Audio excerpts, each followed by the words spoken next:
Good morning, everybody. Good morning. How are you all this morning? Right. Thank you all for coming. I know I'm kind of like the warm-up pack to the warm-up pack to the warm-up pack. It's very early in the morning, so thank you all for coming. Okay. First of all, I'm not from Google. Okay. This is all the stuff that I've learned in the last couple of years about SEO. So there may be some things that aren't completely correct as what Google would say, but this has worked for me. Okay, so let's get started. So this is SEO for school owners, improving your online presence. So quick question first. How many of you guys are kind of confident with using websites, HTML, all that kind of stuff? Okay, yeah. Who has their own site for their school? Is it WordPress? WordPress, okay. Is it, what's Jay, Ryan, do you know what yours is? Our developer programs it himself. Ah, right, so it's hand-coded. Right, okay. Right. If yours is kind of hand-coded, you've got right, basically anything I say, kind of just ask them. If it's WordPress or something like that, you'll be able to do it yourself. There's plugins and so on. Right, let's get cracking. Okay, oops, excuse me. Right, so what's in it for you? First of all, by the end of this presentation, you have the know-how to improve your school's online presence. Okay, hopefully. Right, and the better online presence you have, the higher up the Google rankings you are. Basically, it's all Google. It's not Yahoo, could be a little bit Bing, but basically it's all Google. Better online presence you have, the higher up, the more visitors you get to your website. And if your website is really good, you'll get more trial students. And that should make you money and give you more urgency and power to give really good lessons for your students. Okay, so it's going to have 3 parts to it. First part, what is SEO? Then how Google works. And then the simple steps that worked for me to improve SEO. Now, I say they're simple, they're not easy. Okay, they're simple steps, but there's a lot of work involved. So they're not easy, but they're fairly simple. So let's go through. Right, first, a little about myself. This was our Halloween party back in 2019. Okay, there's a reason I'll show you that one. We had about 50, 60 kids come. It was really good fun. And so I started the kids' school about 15 years ago. Heaven help me, that was 15 years ago. And we slowly grew student numbers up, basically by just using leaflets and word of mouth. My adult school had a website, which is called Yale English School, which I'll explain in a minute, is very helpful for SEO. And we had part-time teachers, including one who's here right now. And then over time, I decided, well, when Carl left, I ended up getting a full-time teacher. And that was at the end of 2019. A kind of fateful time to get a full-time teacher when I didn't actually have the revenue to pay for a full-time teacher. I was hoping next year's revenue would pay for the full-time teacher. But, okay, so this is pre-COVID. My numbers were up here. I won't tell you the numbers, it's not so important, but just to let you know, boom, within 2 years, because we couldn't get any new students, and with the attrition rate, and a few quit because of COVID for one reason or another, we dropped basically 50%. And then using the old methods of leaflets, hopefully a bit of word of mouth, we only really gained back to pre-COVID levels, because you got it from 50% down. When you're here, you have to go 100% up to get back to where you were. So this is only really 16% up from pre-COVID levels, up to pre-COVID levels. Right. And for Rocket English School, when we looked on search terms at the end of 2023, a Kaiwa Yao, Google search, we were around 28th. What does that mean? So page rankings. Yeah. So if you're number 1, that means you're the first one that people see. and then you go down basically, there's usually 10 on a page. Nowadays, there's all the sponsored ads, so it's usually, but it used to be 10 on a page. So this would mean I was on page 3. I mean, your search term, I don't. Oh, the search term, that's basically what people would type in. So what is that? Oh, A Kai Wei Yao. Yao. Yao, that's where my school is based. Oh, no, Yeah. Right.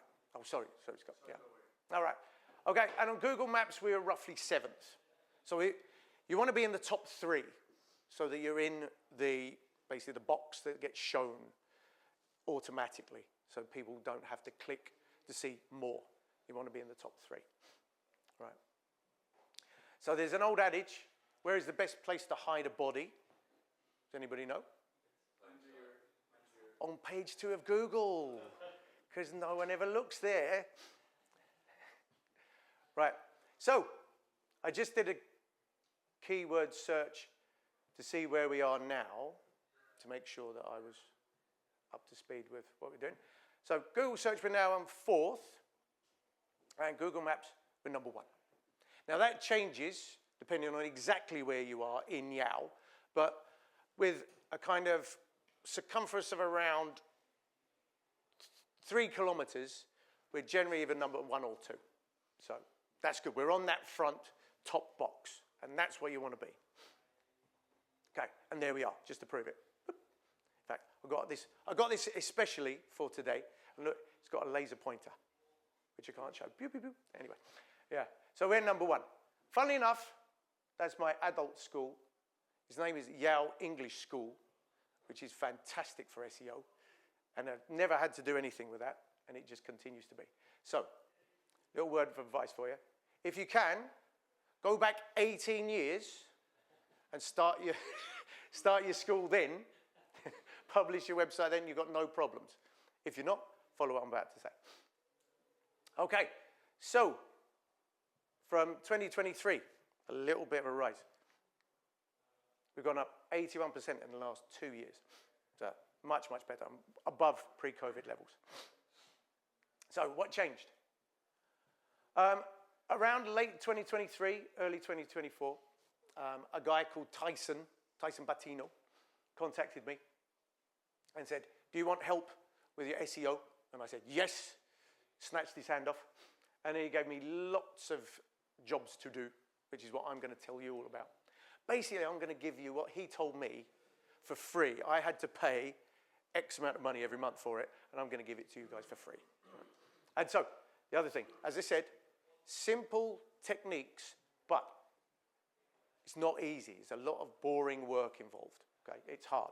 So I did work hard. I love this quote. Does everybody know this comedian, Jimmy Carr? Right, it's a great quote. He's actually a really smart guy. He does lots of crazy, rude gags, but very, very smart guy. And the life you want is on the other side of the work you are avoiding. Really, really useful little idea. Okay, so when you're putting something off, just remember this. Don't put it off, because the life you want is on the other side of that. Okay, so let's get on to it. Part 1. What is SEO? Okay, so search engine optimization, the process of improving your website to increase its visibility in search engines like Google. I wrote Yahoo there, but really it's Google. Yahoo takes from Google. And also Bing, but DuckDuckGo, if anyone knows that. It's still. What is the, in Japan, like what's the market share? Because you see Yahoo used a lot here, like Google back home is probably like 98%. Yeah. Actually, I don't know off the top of my head, but what I do know is that Yahoo takes its information primarily from Google. So even though you're using Yahoo search, you're basically inadvertently using Google anyway. So Google's is probably up 98% or something. Yeah, I would say. Right, so you really want to get more organic traffic. You don't want to have to pay for it. Hey, Dave. Okay, what is it not, okay? In the old days, there used to be things like keyword stuffing. Google cottoned onto that very quickly. And so that's out the window, okay? It's not a one-time setup. You can't set it and forget it, okay? It's going to be something you have to consistently do over time. There's a lot of hard work at the start, and then it's consistent work. And there's no tricks. There are some things you can do, but there's no magic bullets or anything. Okay? Basically, You want to write helpful pages that your customer will understand, okay? And that you just do that consistently, like once a month, you're writing a blog and so on. Okay, so what is Google trying to do? Okay. Now, imagine your friend asks you for a restaurant recommendation. You say, okay, yeah, I know this great restaurant, okay? And you give her this recommendation, okay? And then next day, you see her again. You're like, how was the restaurant? And she's like there. Why did you send me to Bernie's Steakhouse? Don't you know I'm a vegan? You know? And that's what Google is terrified of, okay? So what Google has done is in a way, it's made itself into the restaurant critic for the entire area, okay? And you guys, as school owners, you now are the restaurant owners, and you have to give information to the restaurant critic. Now, the thing about Google is it's kind of secretive and or maybe lazy about telling you what you need to tell Google, okay? They make it mysterious for some reason. I don't really know. So, your job, hopefully I will tell you, is all the criteria that Google wants, I'm going to tell you to help you write websites and blogs and other things that will help you boost your ranking, that Google will go, well done, you're doing a good job.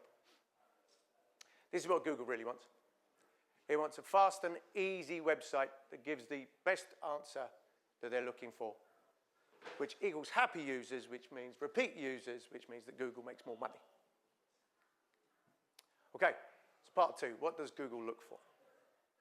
There's a lot here. Right, at the end of this presentation, there's going to be a couple of QR codes where it's going to give you a little checklist of what you need to do in order to boost your rankings, and another QR code to a PDF of this whole presentation, so you don't need to take photos. Yeah.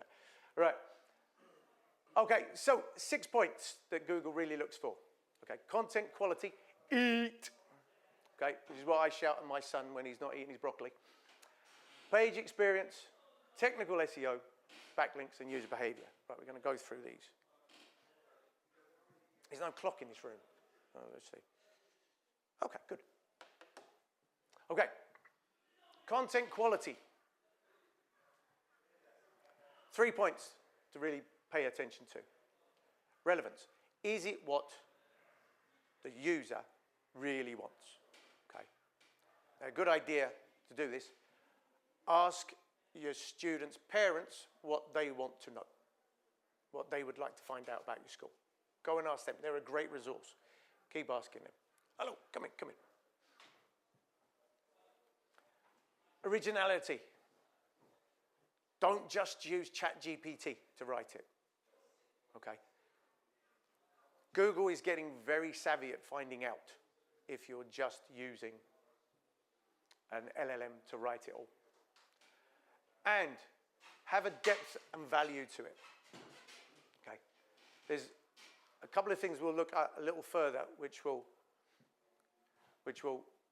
is how Google looks at these. But make sure it's what your customers want, and you give them lots of it so they stay on your site, basically.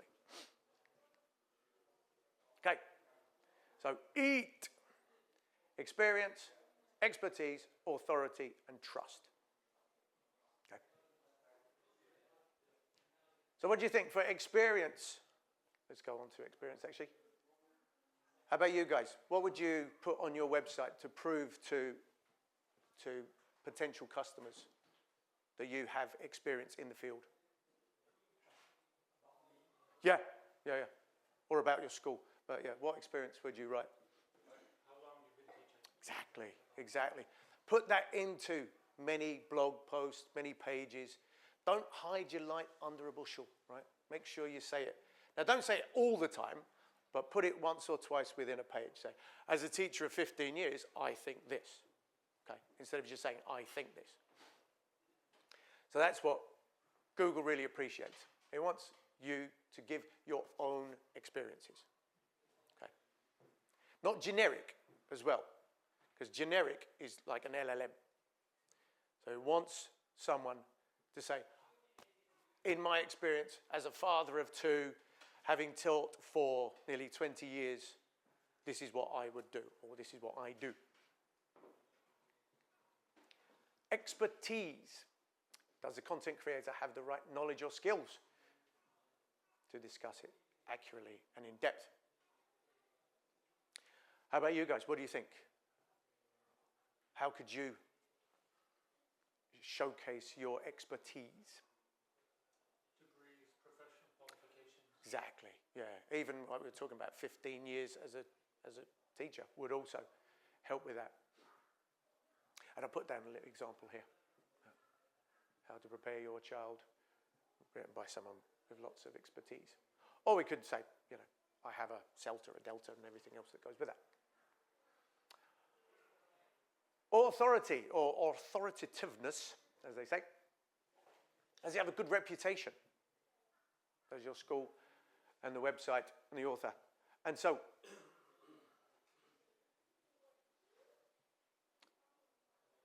you want to make sure that if you have authority in a certain area, people look up to you. Like today, I'm doing this talk. So I am definitely going to be putting this on my website. People have been taking photos, got the videos. I'm going to link to all of that. Come in, buddy. Come in, come in. Going to link to all of that. That adds to my authority and also a little bit expertise, I guess. Really big point. Really, really, really big point. Add to authority. One thing you can do. Get parents to leave Google reviews. Okay. That's really, really useful. Dylan. What about like copying reviews from other sources and posting them, like written testimonials that don't link to is that post SEO as well? Yeah, I think you can do that. Yeah, yeah. Also, just linking to that site. Yeah, you could sort of have like part of it written up on your site, and then say like, click here to find more, find out more, and then that will link. Internal links and external links are something I'm going to talk about a bit future. But yeah, anything like that. And trust.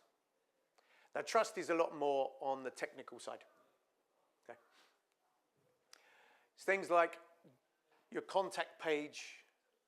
Do you have your contact details easy to find? Basically, Google wants to check if you're a scammer. Okay, if you're scammy and spammy, it's going to knock you down. If you are clear about your contact details, your pricing, you use an HTTPS site, what else? Basically, all the policies about trial lessons and everything else. If that's all up on your website, Google will read that, and it's going to be really happy with you. It's going to trust you. And again, bump, bump, bump. All of these things are like little incremental things. They all add just a little bit, okay? But each one will help. Now, the page experience. Have you ever clicked on a website on your phone, basically on your phone most of the time now, and it takes like a few seconds to load? You're like, God, come on. Yeah, and there's probably a chance that you go, screw you, I'm going back. Yeah, find another site. That's what Google doesn't want. They want it to be fast loading. How about you guys with your websites? Is it responsive? Do you know? Does it change? Does it change from a desktop layout to a mobile layout? Yeah? You must do that. Because, come on, we've all been there. You look on a site and you click on it and then suddenly, whoa, that's the old website page. Like maybe it's a dentist's or something like that. They don't really need to change. And you're like having to scroll up and find things. It's a nightmare. Right? And Google doesn't want that for anything. So, basically, responsive, loads within a second or two at most. If you've got malware on your computer, on your site, you're screwed. And no pop-ups. You don't need, your school owners, you don't need pop-ups. So don't try. Okay. A couple of things that are really useful. Have a site map. Do you know if you've got a site map on your...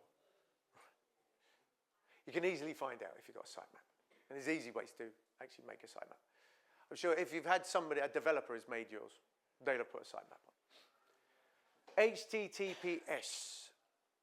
Has to be HTTPS now. Okay. HTTP sites. You've probably seen them.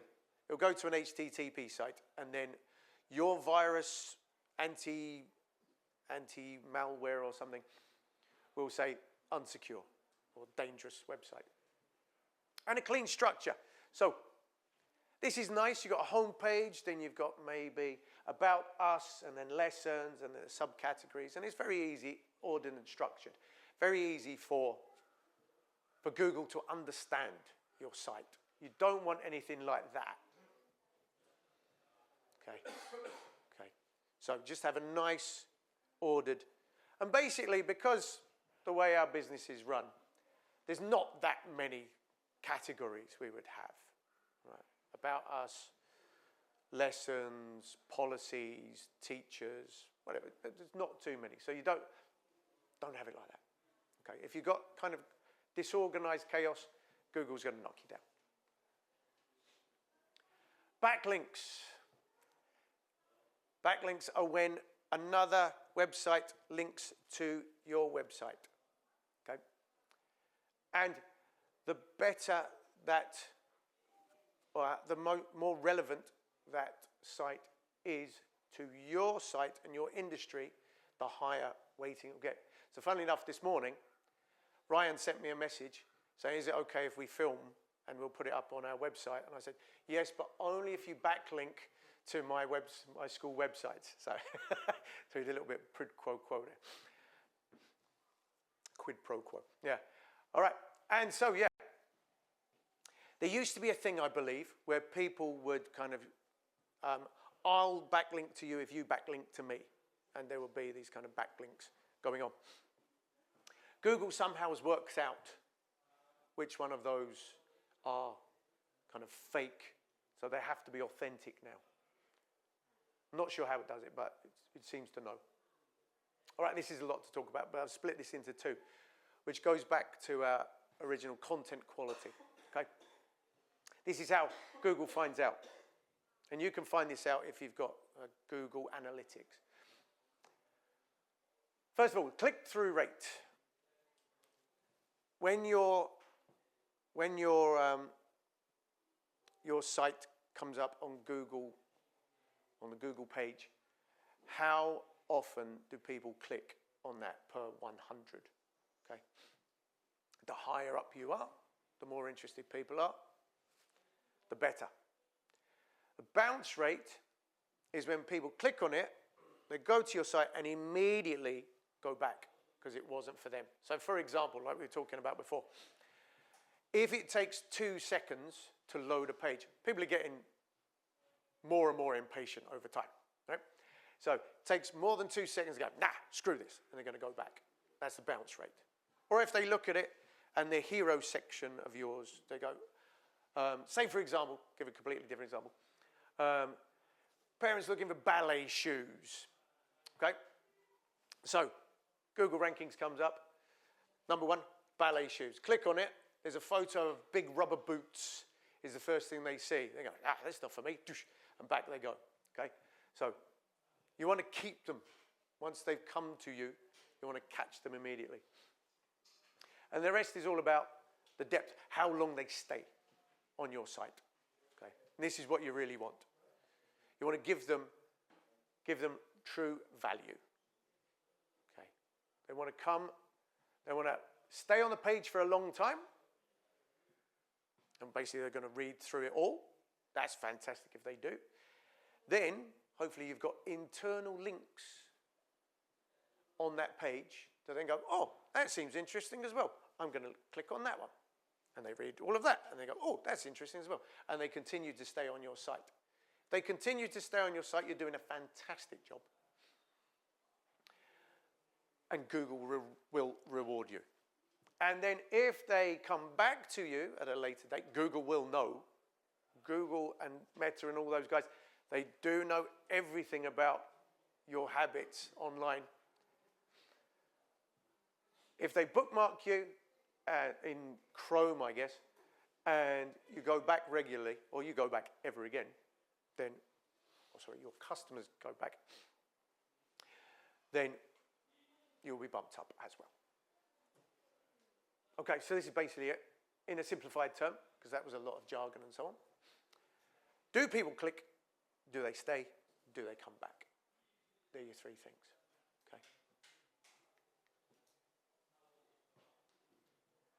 Okay, so all of that together, those 6 key ranking factors, all work to one purpose. Is your website the right one for the Google's users' needs? Okay, if it is, she's very happy. You sent her to a vegan restaurant and she's like, fantastic. It was wonderful. And that's what Google really, really wants, because she's going to then ask you for another recommendation on something else. Okay. How are we doing? Okay, good. Okay, so this is where I'm going to tell you. I'm going to tell you what has worked for me, okay, and what should, in effect, work for you. Right, up to this point, any questions? Yes, mate. You were talking about like kind of the sitemaps and stuff, and like the Yeah, the layout. Yeah. just have like one landing page, everything. Yeah, I was wondering about that. I'm not exactly sure what the pros and cons of that are. But if talking about having so if somebody's like, let's go back actually to that. Where are we? Dwell time. If they're on your page and they're staying for a long time, that's fantastic. But it might be that over time you want to start taking stuff out so that they click on another page. Because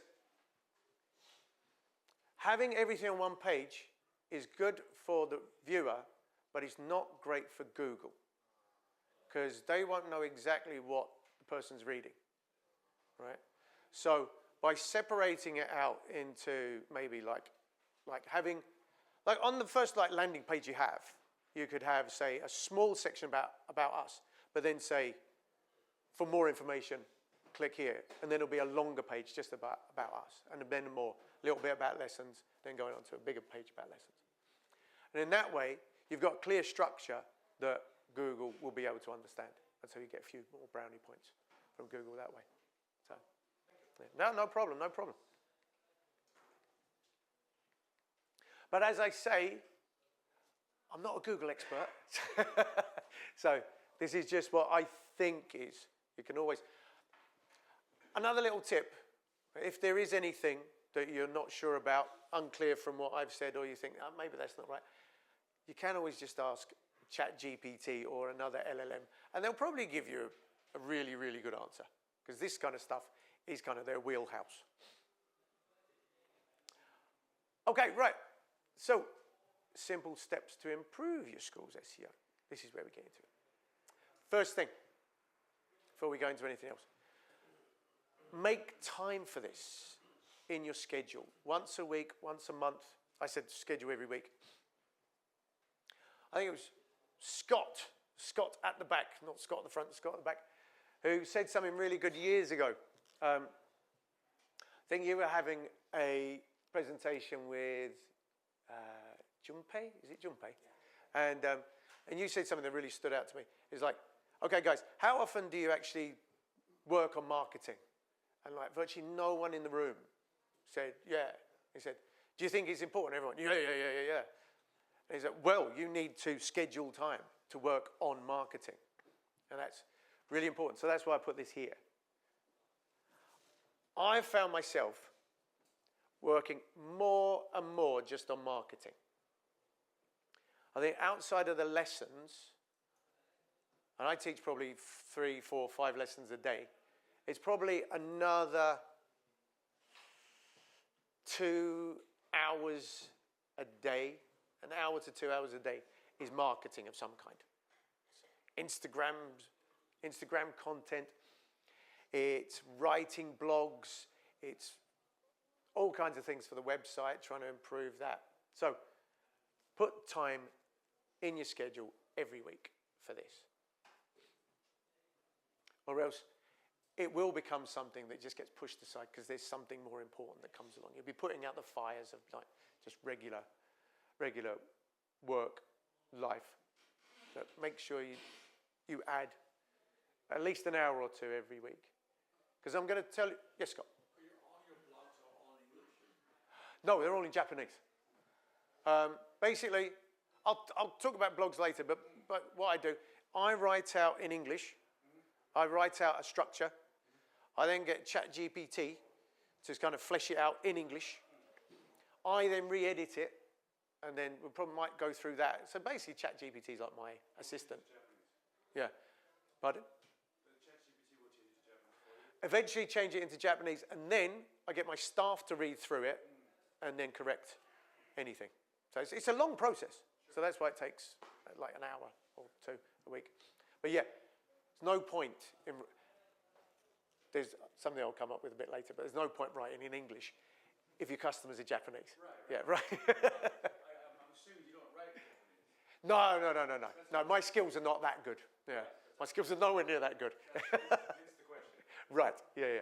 But yeah, there's no problem nowadays. Write all in English and get your lovely, friendly AI assistant to sort it out for you. Yeah. But yeah, really, it'll be very easy to forget over a couple of weeks. You know, something busy comes along and then suddenly, I haven't done anything for a month. In fact, I will show you something in a little while where I kind of let the ball drop a bit. Right, so Google Maps. I'm assuming you all have your Google Maps profile. Do you all have a business profile on Google Maps?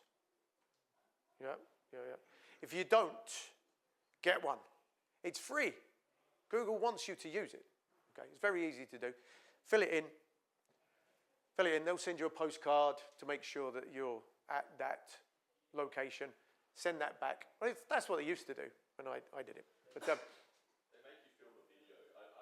oh, really? Yeah, I run a comedy club here, but they make Yeah. you film a video. Yeah. Like with customers taking cash now, it's a little bit more sophisticated. Right. Oh, there we go. Thank you very much, then. Right. But, you know, none of you guys are shady operators, I'm assuming. So... No, not me. No. So we're going to go through this. So basically, fill everything in on Google. It's very easy to just kind of go, okay, my description. We're a school we opened 2 years ago. We teach kids. Don't do that. You're going to get knocked down. At this point, let Google see that you care about your business profile and that you're actively managing it. It's really important. We're going to go for photos, posts, and reviews. Yeah. Photo posting. One of the things I realized Yeah. is I had a business some years ago. Is they really only go with one photo, and posting a photo where either you're building or whatever you have is most recognized. Because people will say, I don't know where, especially in Japan. I don't know where it is. What's around here?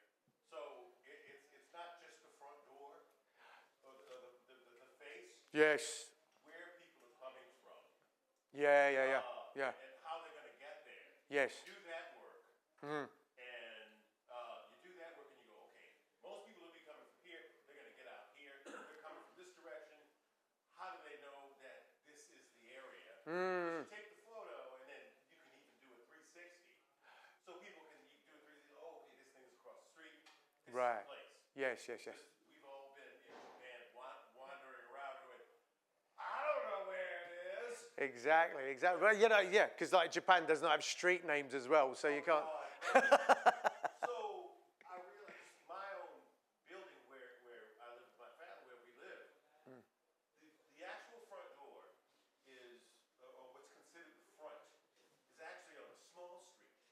where there's really no access. You know, there's bridge here. It's weird. Yeah, yeah, yeah. Main Avenue is where most people go in and out, but that's considered the back. Right. Live Yes. Everything comes through there. People enter through there. But when I send people my address, they're always at the other door, and it's confusing. Right. Yeah, that brings me. Yeah, I'm going to talk about that in a moment. Yeah, yeah. No problem. That's really good. Really good. Because how many of you guys went to the In Together conference? I know David, Scott, Ryan, Jay. Yeah. Right. Did you look on Google Maps for the yellow shrimp? Yeah. I looked on Google Maps for the yellow shrimp. The yellow shrimp is up on the second floor. Right. Right. So I know it's tough on the legs, Scott, but. Oh well, yeah. I came by car, but this is a real thing. The real problem if somebody doesn't like manage their Google Photos well, is it just shows a shuttered door, a shutter, right? And it was the wrong shutter because they're on the second floor. It's showing the first floor shutter, right? Because the Google car drives around taking photos. That's really early in the morning, before most businesses are up and about, right? So there are so many businesses that I check for, like restaurants. It's just a shutter. So I get there, I'm like, which one was this? Because now they're all open. So make sure, like you're saying there, if there is a difficulty with getting to the place, like you build it, you're on the third floor of this very generic looking building. Make sure you get a photo of it with photos leading to it. Jay. We had a fight with Google once for almost a year because our photos that they were showing were of a completely different building half a block away. It was a crap building. Oh, really? It was just an old apartment building. And so they'd somehow got your location wrong. They didn't zero in on our location. Right. And we kept giving them the address, giving them the photos, and it just kept going back to this ugly old brown building. Oh, Took a year almost. wow. I had a similar situation, kind of. So I do my classes from home, but the house I live in was built just a few years ago. So Google hasn't, maybe at the time they didn't have it They hadn't, properly. yeah, they hadn't updated their stuff. Right, The yeah. address went completely different part of town. Oh, So so yeah, really, guys, if you should have a business profile. A good Make sure. for that is to get your customers to post photos of how to find you. Oh, We had that yeah. problem, but to post photos and they come up and the AI review also says this is how you find the place. Excellent. Excellent point. Yeah, very good, very good. Right. So I'll get onto photos in a sec. Edit your profile. Okay. Profile it's a long page. This is what I'm talking about. It's simple, but it's not easy. And just write out every section. It's going to ask you about, I think Google still does a kind of woke thing where it's asking you if you're transgender friendly. You know, say, yeah, of course we are. You know, do all these kind of things. It's a long list of things you have to do. Make sure you do it, okay? Make sure you do it. Nowadays, there's all these different things here. Actually, look, there exactly. A shuttered building, right? That's one of the photos that Google takes. That's of my building. But then we've got a nice photo, and it's actually the right position. Products and services. Okay, most people don't do this. Okay, but write down your products in there. You've got preschool classes, ACAN classes, junior high school classes, elementary school classes, adult classes, whatever it might be. Make sure to fill all that in both products and services. Why not? Put it in both. And I think that's it. Product services. Yes. Right. Okay. Add great photos. Okay. Obviously, put your logo in there, and interior and exterior photos. Okay. So Google has its own photo from Street Map, but there's that shuttered one again. But that's the building, right? So it's quite easy to spot. So make sure, as you said, yeah. If there are other landmarks between the station or the car parks or wherever it might be and your place, add those.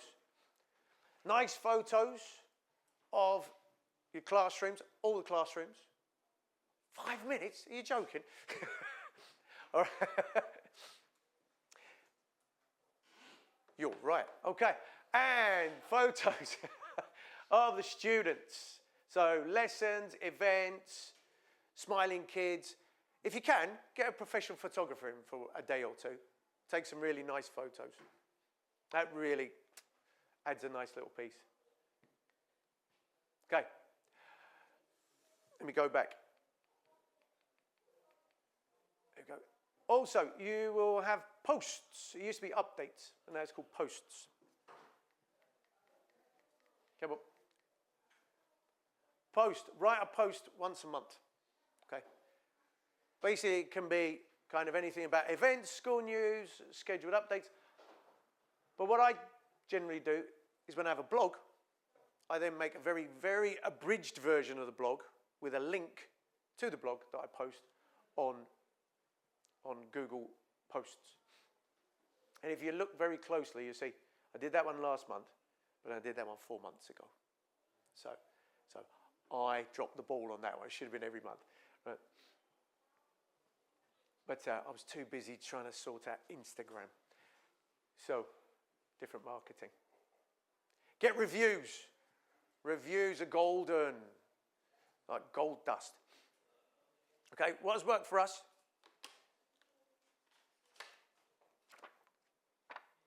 This.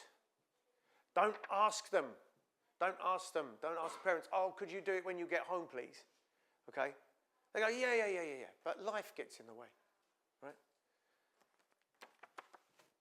Hand it directly to them. But don't hand it anytime, okay? Observation days, events, or when you've really, really helped them out. You know, you've changed schedules, you've moved the kid around, and the kid's really happy about what's gone on. They say, oh, thank you. Oh, could you do me a favor? QR code in their hand, okay? Observation days and events are brilliant. Observation days, the parents just sitting there for 15 minutes, 1 hour, and they've got the QR code in their hand, right? So we've now got 28 Google reviews. We got one 4-star review. I don't know what she wanted. A kid loves the school, but anyway. But in a way, kind of having a 1 4-star review and you get like 4.9, kind of maybe better than 5 in a way, because it doesn't seem like it's a whole load of chatbots or whatever. It's suspicious when a business has exactly 5 stars. Yeah, isn't it? Yeah.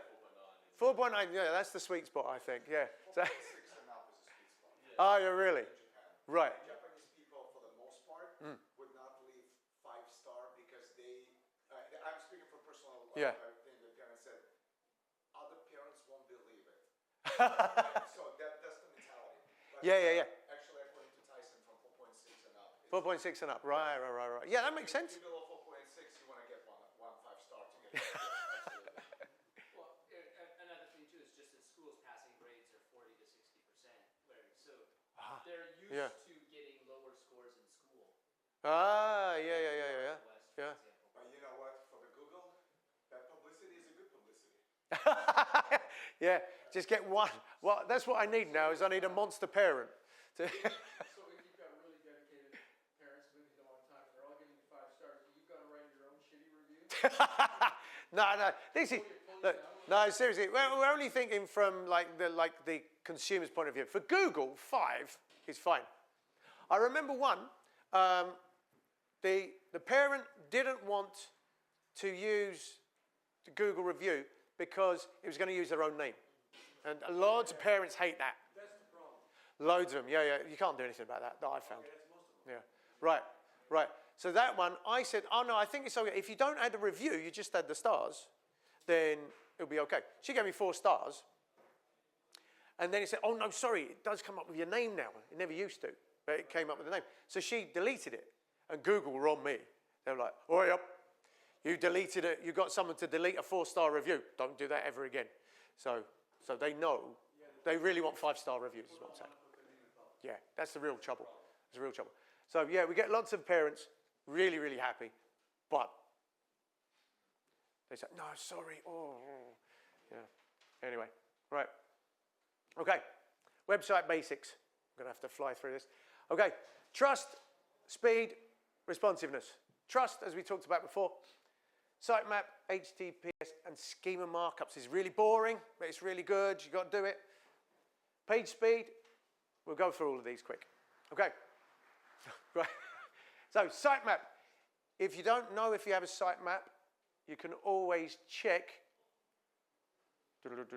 Oh, I haven't typed it on here. Have a look on ChatGPT, it will tell you. If you don't have a sitemap and use WordPress, use Yoast or All-in-One SEO. If there's free versions, they'll give you a sitemap. They'll just do it automatically. If you don't have HTTPS, get it. It's a free SSL certificate that you can get from your hosting provider. Okay. Right, schema markup. This is metadata that's kind of under the site, right, that Google will read so as it has a better understanding of what the site is about or the page is about. It's really boring to do, but it's really important. Okay, so get on to that. Okay, check your page speed. Get these ones. It'll tell you, this is Page Speed Insight.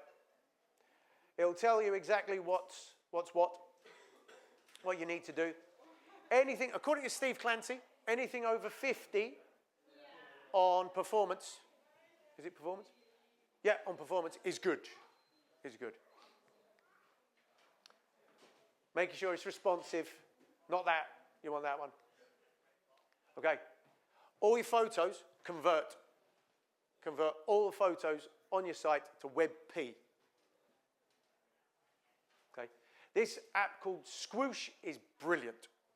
This photo was a JPEG. If you can see down there, it was 3.25 megs, and it's taken it down to 200 kilobytes. It's 94% down. Okay, that's still big. Google wants about 20 kilobytes per photo. This is great. You play about with this. You can change all the quality on it and get it down even further. Alt text in your photos. Make sure you've got a description and alt text in there so Google can read it. Google can't see your photos. Okay, right, we've got to crash through this. Right, content strategy. Rewrite your pages if you need to. Think from your customer's point of view. Okay? Try and add expertise and experience in there, like we talked about before. Add your teacher profiles on a separate page. Apparently that's good. Okay? A policies page. And get internal links so that people will stay on your site longer. They'll go, oh, that was a good page. I'll try another one. Have a FAQs page. Okay? Google loves that. And for AI reads your FAQs page. So in the future, that's going to be really important. Apparently. Put your contact details in the footer. And make sure it's the right year. Okay? If it says copyright 2024, Google's going to go, nah, don't think you're updating it well enough. Blogging. This is a pain, but it's got to be done. Post about once a month, 1,500 words. How can you give value to your customers? Ask the parents. Ask the parents, what do you want to know about? And they'll tell you. Add those points about experience, expertise. Anytime you want to add trust, authenticity. What was it? Yeah. Don't use ChatGPT, like I said. Work with it, but don't just entirely use it. Add internal and external links and add a metadata, all the metadata. Basically, ask ChatGPT about all of that because that's another presentation in and of itself. Okay, how long does it take for you to see the benefits? It's not quick. It's not quick. 3 months to a year. It takes a long time for Google to see that you're doing well and then that you're continuing to do well. Okay, I've made it through. Right, it's long term. There are lots of boring things. But remember, do the boring things and then your life is wonderful on the other side of the boring things. Say what the parents really want. And do it regularly. Be consistent.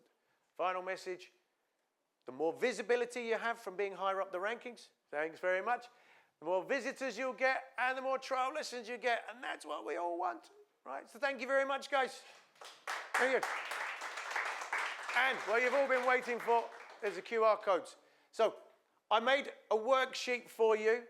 This worksheet will give you everything you need to know and everything to do. So help yourself to that one. And that's a PDF to the full presentation.